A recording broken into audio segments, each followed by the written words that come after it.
Sebelumnya izinkan saya perkenalkan diri dulu.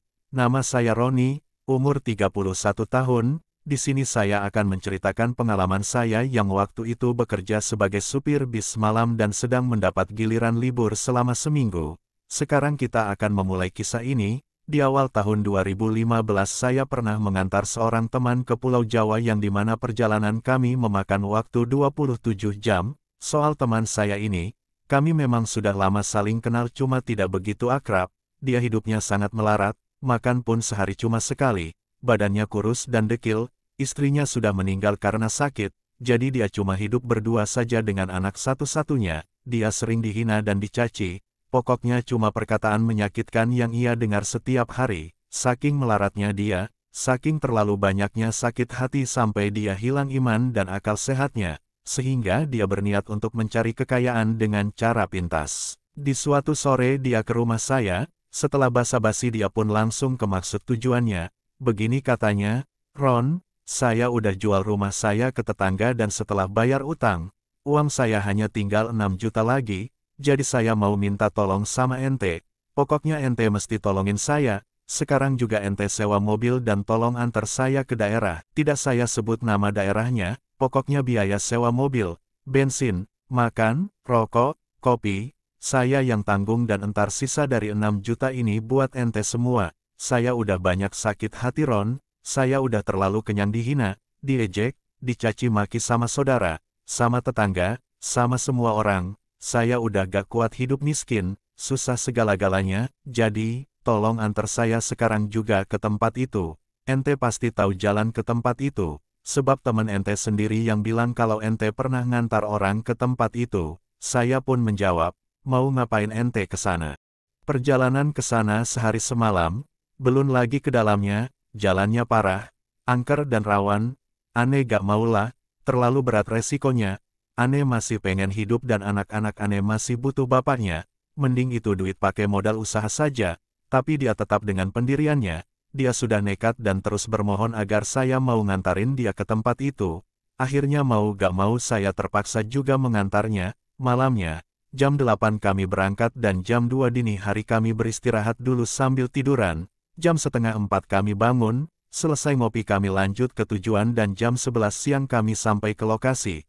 Tapi kami masih harus berjalan kaki lebih kurang 1 jam lagi untuk masuk ke hutan. Singkat cerita, sampailah kami di sebuah rumah panggung yang dari kejauhan saja sudah tercium bau kemenyan. Di rumah panggung itu saya duduk rebahan di kursi bambu sambil merokok. Saya tidak meminum dan memakan apapun di sana.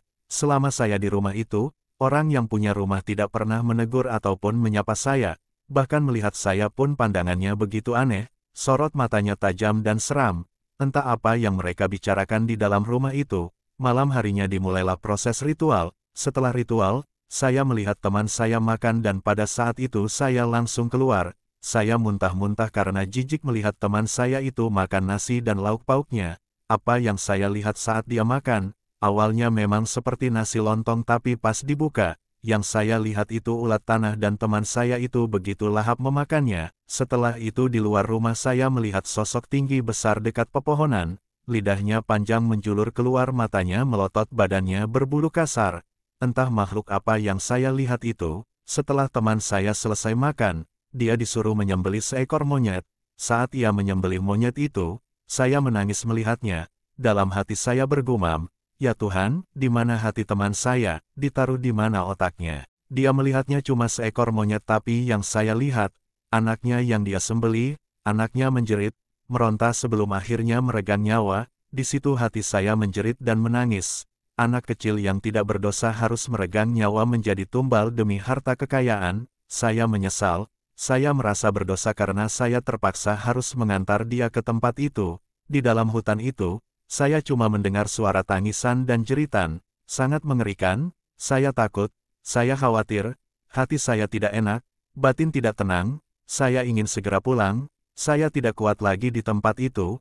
Pagi-pagi kami pamit pulang, si pemilik rumah cuma menatap tajam diri saya, entah apa yang dia lihat. Setelah kami keluar hutan tiba-tiba saya lihat teman saya itu badannya banyak bulunya, tapi saya hanya diam saja. Sesampainya di mobil saya langsung berangkat tanpa memanaskan mobil lagi. Saya jijik melihat teman saya itu, saya benci. Saya muak, kalau saja saya tidak ingat hukum rasanya saya ingin membelah kepalanya. Saat perjalanan di malam hari, di kaca spion saya melihat ada 3 sosok hitam duduk di jok belakang. Saya langsung beristighfar dan bertasbih dalam hati di sepanjang jalan.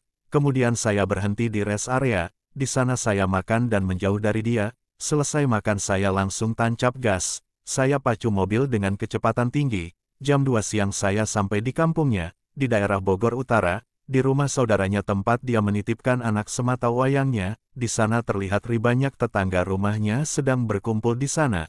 Saya masuk ke dalam, ternyata anaknya meninggal. Kata mereka anaknya meninggal mendadak. Saya tidak kaget saat itu karena saya tahu penyebabnya. Teman saya berlari menggendong anaknya sambil menangis.